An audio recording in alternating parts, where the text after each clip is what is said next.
It's ridiculous. Hey, so not to just mention, we just counted down, and I'm sitting here looking at myself, and I'm like, I got like this tricolor thing going on here. If you look at my neck, I got like I'm totally white. Then I got the Florida tan, Right. and I got these gold chains sticking out. I look like a seared steak. Right. It's good. Well, it's because the sun reflects off the gold chains. So it's totally, there's so much gold. What's that steak you can get with the gold flakes in it? What do you know? Right. From that guy, like this with the salt on it. Right. I'm like, what? I'm just looking, going, what? And I'm not taking my shirt off to walk or run. I mean, that would just be disastrous. There's a lot of people willing to do that maybe shouldn't. I got the same thing going, dude. You're out on a horse all day. You're riding around in the sun down here in the south. I got the best farmer's tan you could possibly imagine. But it's like people are like, "Oh, you're gonna get skin cancer if you don't put on your sunscreen." Those are my initials. It's not something I smear all over my body. Right. Well, now at my age, I got a whole face routine now in the morning and the night. You know, and when I put my oil of Olay on or whatever in the morning, it's got 30. It is. So I do like this orangey thing. Sean knows how well. I mean, Irish people tan beautifully. Right. He's really bronzing out there on the horse. Well, I mean, the only thing it's like my neck, my head, and from halfway from my bicep down. It's like it's super tan. Then you take your shirt off, and you're like, I guess I'm not going to the beach this year. You get dressed up, and you get that shirt that's just a little shorter. You're like, damn it. Right. Well, when I tapered the sleeves on my duty blouse, it really messes it all up. Right. Just short enough to see your barbed wire tattoo on your exactly. It's arm. Halfway through the barbed wire, and I can't. My God. What's your story? Well, this is where it was night, and this is where it was day. These things change. Yin yang. Anyway, enough about my gold chains. Go ahead. Anyway, well, summer's upon us because it's Memorial Day. Yep, it sure is. Tipping our hat to all those that gave their lives in defense of this great nation that hopefully continues to stay great. But Scott's got a great story of a guy that was always proud to wave the flag. Right. His prodigies, his descendants have now reached the news. A new pinnacle. All my stunts were based from. Right. A new pinnacle. From Evel Knievel, the 70s master daredevil who, again, worked his way into my algorithms, and I get so many things of Evel Knievel related, which is bizarre, but closer to home, his son, Robbie Knievel, who tried to take over, take on the future of, I guess, craziness, daredevils. Right. Well, unfortunately, his granddaughter got arrested here in the Chicago northern suburbs for a domestic battery a few days ago. So what? It's just interesting to see, people with the Knievel name staying in the news. Right. What are they getting a fight about? Jumping the Fox River or something? Right. It was probably on a pontoon boat in the chain of lakes or something, fighting over exactly. Fighting over a bush light. Like 7 pontoon boats. On a wave runner. Yeah, it was up north, so I don't know. She looks really pissed in the picture. So anyway, but you know what? You're a Crystal Lake cop showing up to that thing, and you're kind of looking at the guy and going, "Well, what were you expecting?" She's in red and white, blue with star pajamas. Right? Why she got a cape on? Have you turned on a television ever in your life on a Saturday afternoon when no sports were pretty significant? Like, did you not see who her grandfather was? It would have been my all-time career high to be the officer on the call and to run her name for her criminal history and say over the air, common spelling. Knievel, common spelling. The K isn't silent. That's what you're saying to the dispatcher on there. Right. It's not like knife. No, right. It's coming back to a record. It's Knievel, K-N. Yeah. Well, I mean, but you just keep spelling it like 4 or 5 times. Okay. K King and Nora. But how you used to say to people, like, you give them the standard spiel because it's like, you'd go there a lot and we would be like, you really don't have to live like this. You can seek help. You can try to do something to improve your marriage. You can, get a divorce if that's the way you decide to go with this. But like, this would be a time I really, like I said earlier, I'd be really struggling and looking at the guy and going like, dude, come on, man. Like like even if he got hit in the head with a frying pan or a muffler, like, or something like that from one of these wrecked bikes, or like, you know, we used to joke about he hit me in the head with a glass pack. Evil What? Knievel was so much metal that when they cremated him, like he like had the parts like in Terminator. It looked like a Terminator robot. Yeah, right, exactly. She was keeping it in a big mantelpiece and you know, like under a glass case in her house. And you look at him, but you would look at the guy and be like, I'm assuming it's a guy, and you would say, come on, man, you seriously get real. You knew what you were walking into here. Evil Knievel was like spraying out bowling shoes and shit like that before he made it big as a fucking, as a daredevil. You're dating a female Knievel. She might have she might have a tough streak in her. I'm just saying. You're crazy, just like your dad. Yeah, right. It's like your father. But let me let's just go out on a limb here in her defense. She definitely had daddy issues. Evil Knievel was a rough dude. Like every day you're watching, is like, I wonder if my dad's going to come home. Like, and then you turn on the television and you go, actually, he might not. Especially after that big bus jump that he did at Caesar's Palace. Remember that wipeout? Yeah, and when he wasn't, and how hard he was drinking, she probably walked in on a couple three-ways with Grandpa years ago. Like, who knows what. A lot of trauma there. Barbara Walters. My God. Way to go, Evil. Wow. Put it where it hurts. Oh God, let's hope she can get some help, because there's, like you said, definitely probably some trauma there. But she had the Evil Knievel banana seat bike, and she set up a whole jump and everything like that at her house. She jumped her dogs, and Evil didn't show up. Like he was supposed to be there that morning for visitation, and he just forgot about her. And he was at a bar at Crystal Lake drinking at like some. Yeah. Anyway, I'm sorry, I'm making light of this, but it is what it is. Yeah. So, well, and speaking of, again, I don't, foul language, I'm sure was involved here, but something interesting involving foul language, which we're not, we besides know quite a bit about, too sensitive about, but I see a lot of things lately. And we talk about it all the time with de-escalation and, how do we de-escalate people, and what is de-escalation? And it's not some magic spell that you put on people that, you need to de-escalate him. Like it's a thing I take out of my pocket, or it's a card that I read out of my pocket in my vest. But an interesting thing that popped up just in all my browsing and scrolling, but a traffic stop, obviously, that was being filmed, some kind of, I don't know if it's for a TV show or documentary or whatever it was. Fayetteville Sheriff's Office. I don't know. I think it's maybe Georgia, but I'm not sure. But this was posted on Street Cop Training, and it's not anything, in the grand scheme of things, that's that big of a deal. But what's notable is this deputy is dealing with a guy on a traffic stop, and he's got him on a car, and he's patting him down. And obviously during the pat down, and he says so after, that he feels something in the guy's waistband, which he believes to be a gun. And as soon as he puts his hand on it or gets near it, the guy starts shaking and trembling. So, as experienced police officers, that typically indicates that you might be getting close to something, and something that's going to hurt you, right? And so what does he do?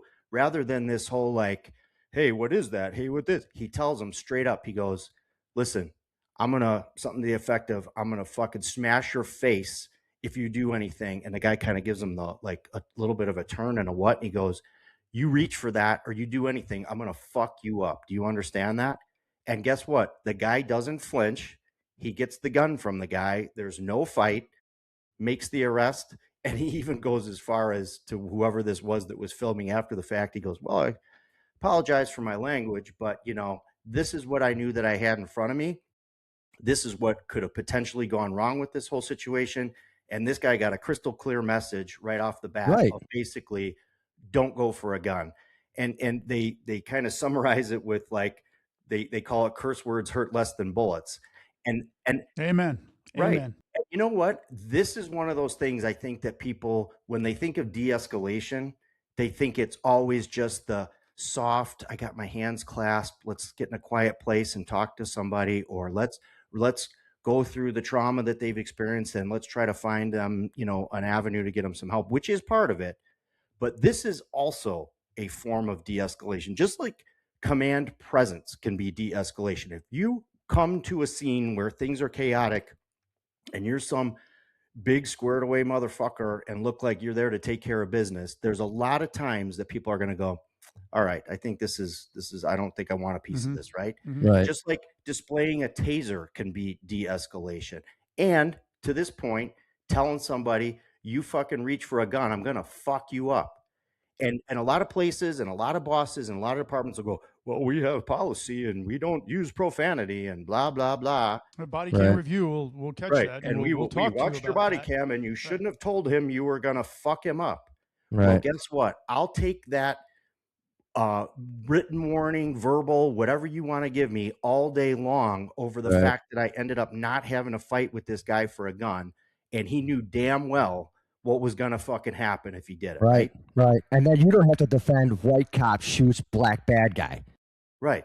You know what I'm saying? There's no news story. There's no, my God, what happened? What's with his training? This and that. That is an example of his training and experience right there. That's a guy who knows what he's got in front of him. And we've all been in that position where somebody starts getting twitchy and jumpy because they got dope on them, they got a gun, they got something.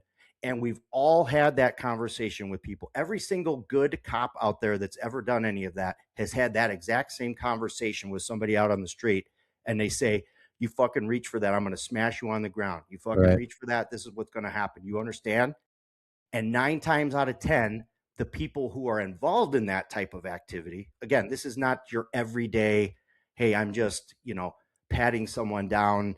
I don't feel there's any real significant it's not like a concealed carry guy or some shit like that. This is, we are talking about criminals doing criminal things, people in possession of things that can hurt or kill you, drugs, the things that you are out there doing as a proactive, aggressive police officer. And you tell somebody, if you do this, this is what's going to happen. And I laugh just because I think back to our academy time. We all went to the academy together. And in every police academy, you're always told, we're professionals. We're police professionals. We talk to people a certain way. Absolutely. 99% of the time, there's no conversations like this. But even when we saw it, when we used to train people, and when I used to work at the academy, there's a point where this yes, sir, no, sir, yes, ma'am, no, ma'am stuff stops, right? And you have to tell people that. And honestly, you don't really learn that until you get more experience out there doing day one on the street. Right. So props to this guy. Probably a lot of people say, oh, it's unnecessary. You shouldn't have done that. There's no reason for that. There absolutely is a reason for that. And cops that deal with people that have been around the block and know the system, these kinds of conversations take place on a regular basis. And guess what? That guy didn't go complain to anybody that he was offended by that guy's language. Okay. Because if he did, that video would have been out there. Right. You know what I mean? Body cam. Right. It's twofold when you think about it, though. Like when you look at that, I watched it, and the first thing I noticed that I really liked that the guy said from a training standpoint was, when I began patting him down, I felt him start to shake, which was an indication of this guy's about to get, an adrenaline dump. How many cops do we see that never really do any real police work, and then when they finally have to, and I'm saying that they do it out of fear of getting in trouble or doing it wrong, or they're just inherently lazy, or they think that they're, I was hired for this certain thing, so therefore they're just going to submit to this certain thing that everybody keeps telling me is going to make me a better cop. Well, out in the streets, it's the mean streets, and those guys don't give a shit. So, but when a dude like that starts to shake, it was an indicator all the time. We used to do it like Scott and I said, Chris, you patting a dude down. He starts to get nervous. You feel the involuntary leg shake that he can't control because he's doing an adrenaline jump. Like, all right, bro, calm down. I feel it. Relax. Whatever it is, we can work our way through. Said that a million times. Guy wasn't getting it. He is raised by a culture right now where modern education doesn't hold anybody accountable. Curse words in television are the way, and mass media and things like that, whether it be the music you listen to, the movies you watch, the things you engage, just all of us. F-bombs and all these other things are all out there, and that's what they respond to. They know, oh, this is now serious because the authority figure is now using the same language that I use, that I am comfortable that their with. parents use. And it's exactly. So now they know. It's it's funny. The Hispanic guy I worked with, he said his grandma, when she brought the slipper out, you knew it was on. Like, oh yeah. Unlike the ass baton, you mean? Like, those kind of things. Like, and like, you didn't have to get in trouble for the fact that you used foul language word. Now, I personally, I work for some great leaders that recognize that, you can't be doing this every time you're conversing with somebody. But in the same sense, we understand that sometimes people don't understand until you're talking to them in a manner that which they can really relate to. If we're always trying to outreach culturally to people to better understand them, why do we stop short of recognizing some of the things that contribute to why people are doing what they're doing and the harshness of the world that they're from? Like, Right. I'm not out here to convert you at this point. I'm here to keep you alive. I'm here to keep you alive. And again, that circumstance could have gone really bad on multiple levels. It's a roadside stop. The guy decides to run because he thinks he's going to get away from this dude that's maybe not being serious. He gets run over by a car. Who's going to eat that? The cop. Right. We can't do Chicago stop doing foot pursuits because of things like that. Things along those lines. Or it gets to a fight. Now we're fighting with the guy. We're trying to stop him. We got a gun there. The guy's using a technique that's not perfect because force is always awful. He chokes the guy by accident. Or the guy has some fucking sort of an episode because he's on drugs. Who's going to eat that? Right. The cop. And Ben Crumb's going to show up there and tell us how racist all of us are. And then the flip side of it is it turns into a gunfight. Who's going to lose that? Right. Who's going to lose that? Both of the guys are going to lose that. Even whoever survives, still, the rest of their life is completely different. If you're a cop, you're going to be indicted and charged, or you're going to be scarred for the rest of your life because a guy just wasn't willing to listen to you. Or if you're the guy on the other side of that gun, pointing a gun at somebody, you're either going to die, you're going to go to prison, or you're going to be on the run for the rest of your life. Or you're going to be back out on the fucking mean streets that you came from, that you're looking to survive to get out of anyway, as we're told. So, I mean, when you look at that, it was like perfect. Why aren't more agencies promoting like, hey, we want you to see like what your cops are capable of. It's not all of this terrible stuff. The kid was obviously scared that had the gun, but he had an extended magazine, which I know under his Second Amendment rights he's able to have. But what's the purpose of that? What are you going out there for? We didn't even get into, was there a switch on that gun? Was there all sorts of shit later on found? I mean, it was a great thing. Like, it's like de-escalation is so ridiculous at times. It's like, I think to myself, like, I want to go get those. You remember those X-ray glasses that you could get in the comic books when you were a kid? Yeah. And I was just going to come out with those on and like talk to somebody and say, I can see you have a gun on yourself, so don't do anything. Like, you know, like just to be that foolish about the whole idea of de-escalation. Man, what's this cracker doing? You know what I mean? With these glasses on, you know what I mean? Like that kind of stuff. Like seriously, that's how people think is like, Scott, you said it best when you went, it was like, doody, doody, doody, doody, doody. I was like, it's not some, like, it's not some, like, I'm, you know, like, yeah, like, hypnotizing you. It's like literally I'm talking to you in a manner in which keeps you alive and me alive. But we get hung up on you said fuck out there when you were dealing with that guy. Right. I sure fucking did. So. Yeah, absolutely. Right. And I do it again. But what about like having people come in from, everybody's, you know, talks about, hey, we need to get, you know, be involved with the neighborhood and the people and the culture. Well, how about getting some of those people that are in that neighborhood or in that culture to come in and train us on de-escalation? Because, and it's serious, but just like you said, you take the flip-flop off, that man's going to stop because he knows what's coming, or whatever the case is, you know, the F-bomb or whatever. But no, they want to teach from culture of yes, sir, no, sir, yes, ma'am, because you don't, this is what certain cultures know. Certain other cultures know different, whether it's, you know, whether you're Asian or black or Hispanic, everything's different in different cultures.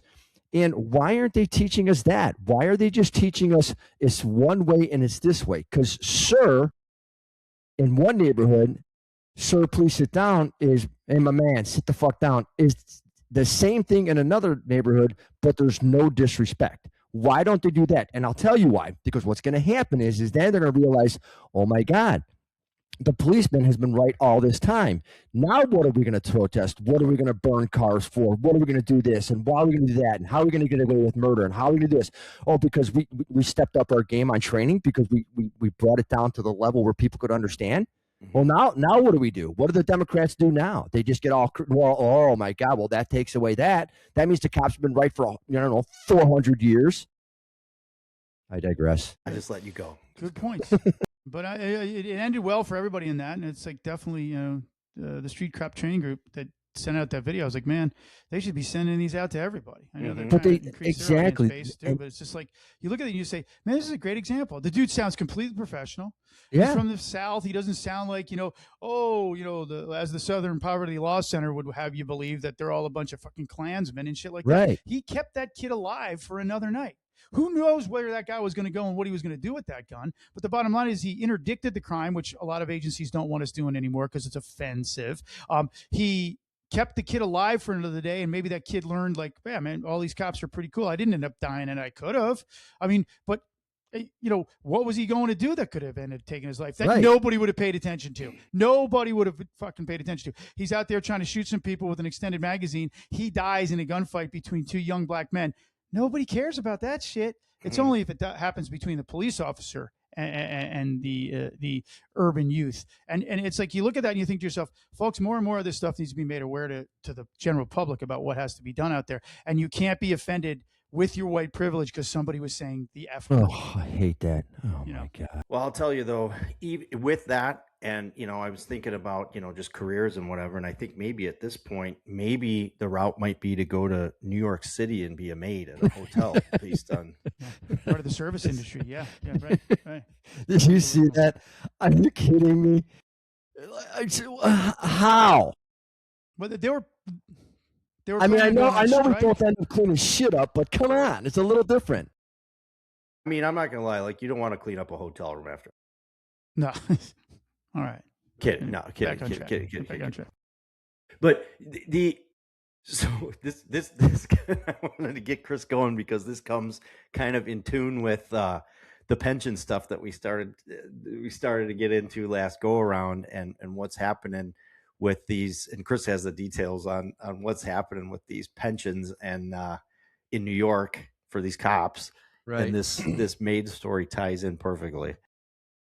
Yeah. So about a week ago, I get this article where the New York, the mayor or whomever, the mayor, and the state, all the mayors got together, and the state okays the pension payment delays for the New York City to help to close the gap.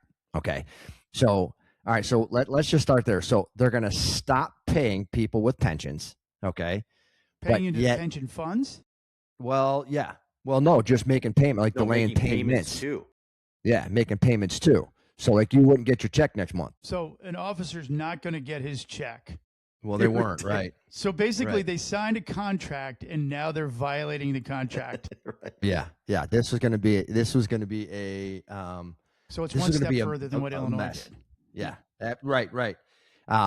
So they were going to delay payments to close the gap. Now, listen, I may not be a finance guy or anything, but you still have a financial gap because if you don't pay, let's just say you don't pay $2 million in pension and you take that $2 million and you pay down your debt. Now, listen, here we go. You still owe $2 million in pension, which means you still have a $2 million gap. Fucking morons.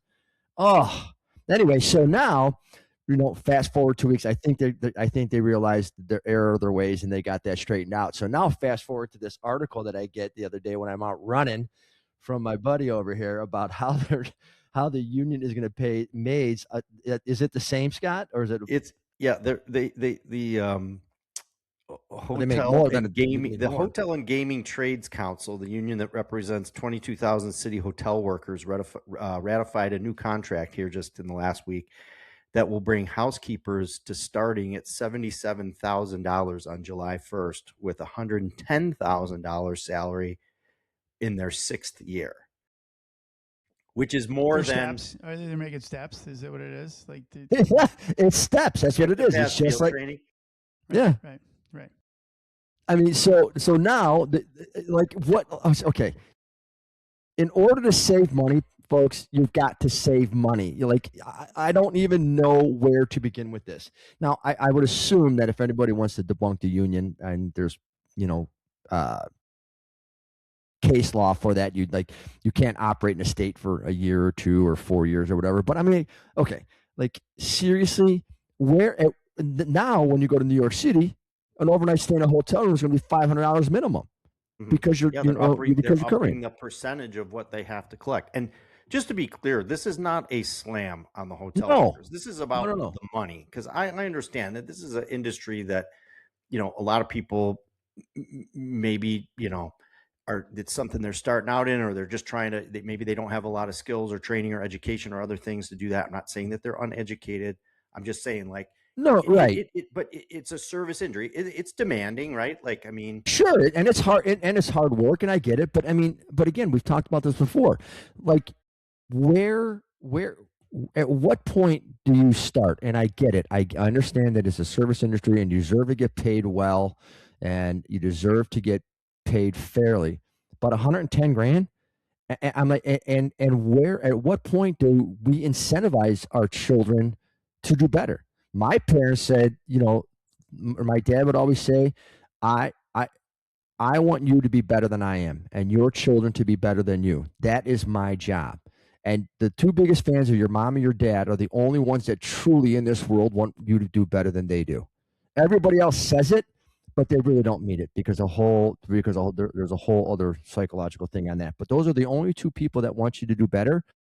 But where do you begin? I began, as a busboy, slinging chickens or whatever, and I wanted to be better. I had an incentive to be better. What's the incentive to be better when, and do better when you are paying so much money for a service industry and that it trickles down to the patrons that come there? I'm all for fair wage. I get it. I don't think they should be $12 an hour. But I don't think that the service industry is doing anybody any good by, increasing this to $110,000 a year, because a lot of people come to New York to visit, and what's going to happen now?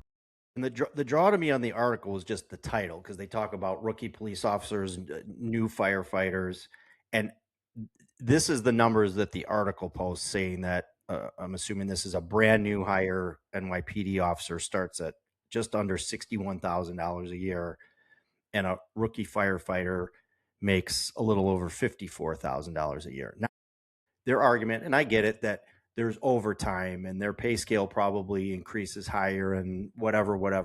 Okay. But what got me was some of the things in the comments about, like, well, they work hard. They work just as hard as these first responders do. And it's like, okay, come on, you need to back off that. And even a teacher, they included teachers in there with master's degrees, start at a little over $77,000.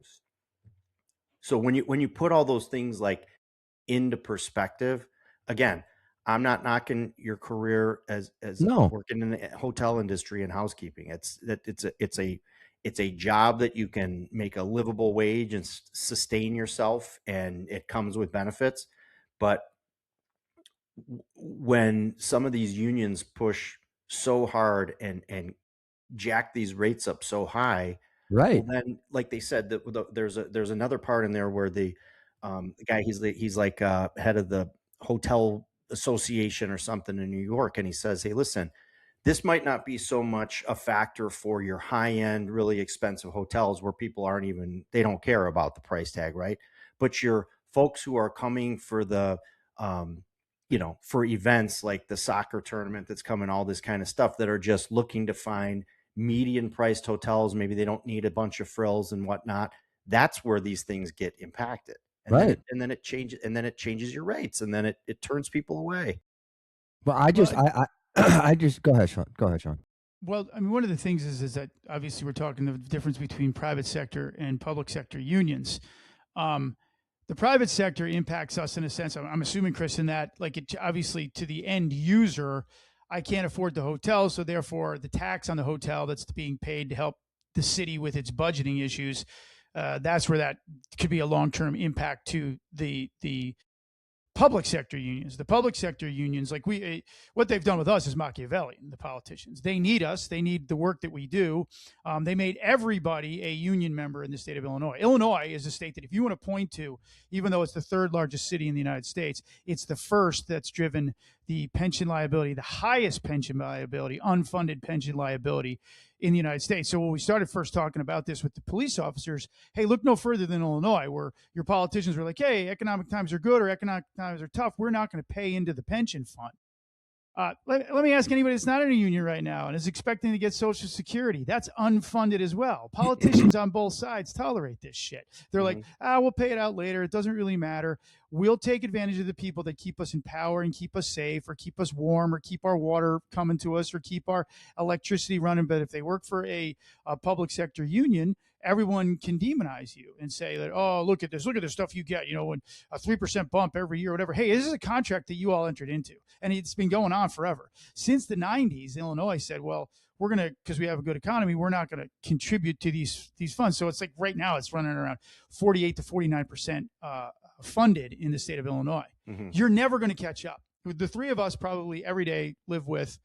Hopefully our clock runs out before the money runs out, where, right. where the pensions are. Because someday they're going to wake up to us. They're going to wake us up and they're going to say, "Hey, this year, not only are you not getting that 3% COLA, which a lot of people go, oh, cry me a river, but you're also not going to get the amount that you were originally going to get because there is no more money." Mm-hmm. And DC is not going to bail us out to pay for these contracts that we agreed to, because all we continue to do is raise taxes in other areas to drive tax-paying citizens out. New York's already suffering from that. It's only going to get worse with that. Mm-hmm. They have the largest police department in the United States. And when you tell people, one, maids are going to make more money than you. Two, we're not going to make payments into the pension funds, or you're not going to get your checks in retirement. Do you think that's going to help with retention? Mm-hmm. I mean, because we want to pay down and we want to close the gap. But in the meantime, I'm giving you free grocery stores, free bus rides, free this, free that. We're going to tax the shit out of the rich. None of this shit works other than real, true austerity.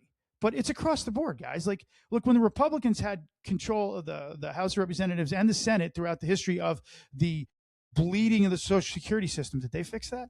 Did they stop it? Did they try? Did they? Like, no, they might have tried, but they didn't do it. Like, this is it, again, our politicians are Machiavellian.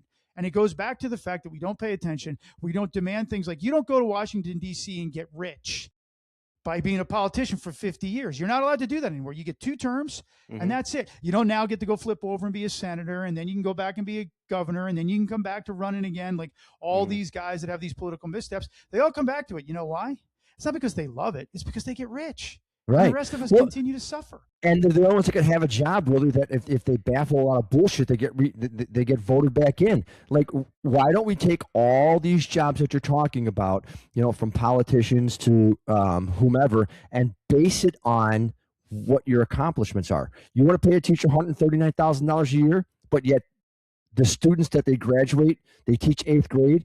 The students that they push through can't read 3rd grade level, but they're going to get $139,000 a year. Right. You got these politicians. Why don't you just say, listen, if your GP doesn't go by 3%, A, you don't get a bonus, and B, you're not eligible to get reelected. Because if you can't fix it now, or put effort into them to fix it now, what's going to make you be able to fix the gross national product next time? Or what's going to make you be able to reduce the deficit by 3% next time? You can't do it, so therefore you don't deserve the job. Go be a maid. Right. And it's not a knock on unions. Unions have good and bad, and we've seen good and bad. And to your point, Chris, like, look at Chicago Teachers Union. Okay, I'm sure there's a lot of good teachers there. However, your numbers don't justify your pay increases. Right. Your kids are not smart. They can't read. You're not preparing them for life. That there's no results, and then you ask for more and more money.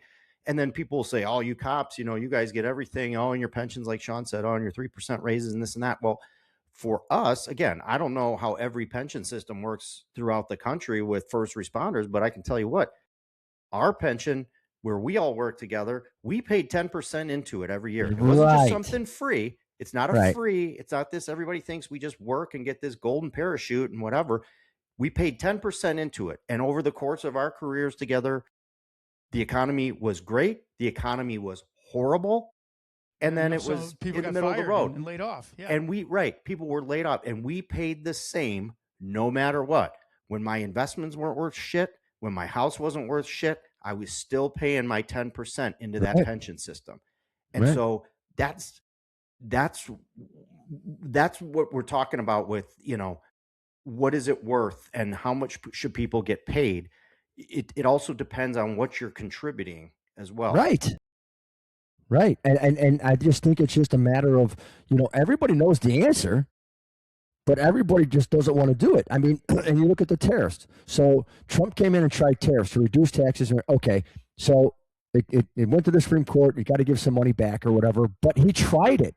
Why are we not trying things different? Why are we not going? And then he gets shot at again this week. Like, why are we not trying? Why are we not going to say, okay, listen, we're going to set up a contract. It's going to be X amount of dollars, but you have to produce this.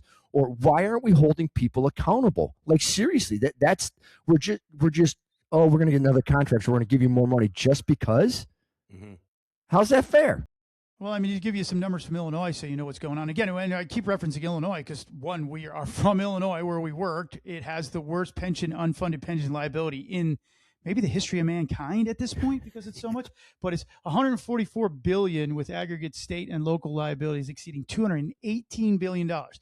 Illinois as a state has to spend 32 million dollars a day just to keep up with its 48% funded pension liability thing. There's a constitutional amendment to the Illinois state constitution that you can't change that without a referendum to fix it. These guys all knew the confines that they were living under. They still said, we're not going to pay in for X amount of time because we'll catch up with it later on. Never, ever, ever trust anybody that says, like Wimpy, oh, glad you pay you Tuesday for a hamburger today. That's exactly what we're doing. And New York, it's coming. And it's going to be worse for you because you have more cops, more firefighters, the biggest city in the fucking free world. And they're like, yeah, let's just do that. And, you know, Mandami or whatever the guy's name is that's the mayor. I always get his name wrong, and I'm glad that I do because it means I'm paying too much attention to him anyway. But the bottom line is like, this is not going to work. You are not some economic genius. You're not Milton Friedman. You didn't figure this shit out. This is just kicking the can down the road so you can stay in power. And again, like I said, it's Machiavellian because we sit here and we're like, oh, he's telling me what I want to hear. He's telling me what I want to hear. But somebody you love is going to pay for this because there's not enough cops. Nobody wants to do the job. I can make more being a maid. But then I can't be a maid in a hotel because the crime is so out of control in the city. Nobody's coming here to buy these overpriced rooms. It doesn't work because everybody gets to stay in the job as long as they humanly want to. There's no real results for what you provide or whatever, unless you're giving me free shit that I don't have to think about, or you make me feel better about what you're saying, but never doing.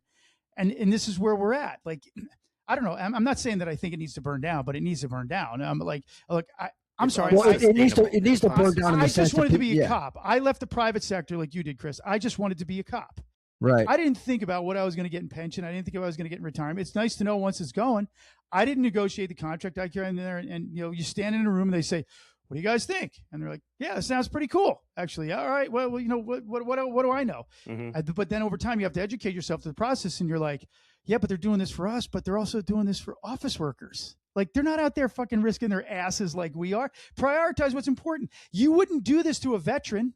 You would not do this to a veteran. I'm a veteran. I understand like the healthcare and things that I get for what I did to serve my country. I'm proud of it. I felt guilty about it for the longest time because I thought guys needed it way more than I did. And they looked at me like I was fucking crazy for thinking that. They're like, why are you thinking that? I go, because I can walk. I can afford my own healthcare. I'm in a Cadillac fucking program as a union member. I don't need to take something from somebody, even though I'm not paying for anything with it. I contributed with my service to my nation. Like, why are we tolerating this? Because look, we're not the same as cops and firefighters and teachers. We do a job that you can't do and don't want to do.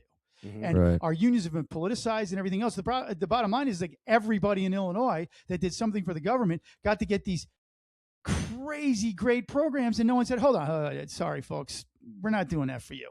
This is an administrative job. It's important work that you do, but it's nowhere near as important as keeping our streets safe and making sure that these people are taken care of.